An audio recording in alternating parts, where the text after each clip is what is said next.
சென்னையில் வயதான பெண்களை குறிவைத்து பணம் மற்றும் நகையை திருடும் மத்திய பிரதேசத்தைச் சேர்ந்த 4 பெண்களை மாம்பலம் போலீசார் கைது செய்தனர். இது தொடர்பான கூடுதல் தகவல்களை எமது செய்தியாளர் சரவணன் வழங்க கேட்கலாம்.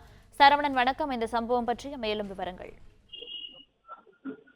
சென்னை தியாகராய நகர்ல வழக்கமாக இங்க இருக்கக்கூடிய துணிக்கடைகளுக்கு பெண்கள் பலர் துணிகள் உள்ளிட்டவற்றை வாங்குவதற்காக, பொருட்களை வாங்குவதற்காக வருவார்கள். அந்த நேரத்தில் ஏற்படக்கூடிய அந்த கூட்ட நெரிசலை பயன்படுத்தி கொண்டு கவனத்தை திசை திருப்பி நிறைய குற்றச்சம்பவங்கள் நடப்பதனால தொடர்ந்து போலீசார் இங்க தீவிரமாக கண்காணித்து வருகிறார்கள்.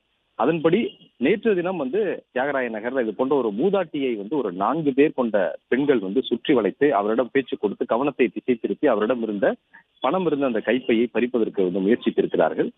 உடனடியாக அவர் கூச்சலிடவே அருகில் இருந்த ஒரு ஆட்டோ ஸ்டாண்டில் நின்று கொண்டிருந்த ஆட்டோ ஓட்டுநர் தான் அந்த பெண்களை மடக்கி பிடித்திருக்கிறார். அருகில் இருக்கக்கூடிய பொதுமக்கள் உதவியுடன் மடக்கி பிடித்திருக்கிறார்.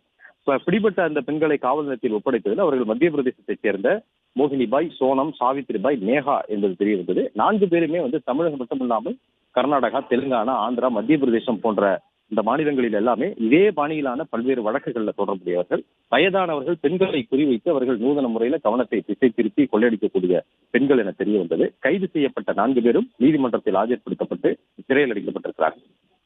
பிளே ஸ்டோர் மற்றும் ஆப் ஸ்டோரில் இருந்து பாலிமர் செயலியை QR கோடு மூலம் பதிவிறக்கம் செய்யுங்கள். செய்திகளை உடனுக்குடன் பெறுங்கள்.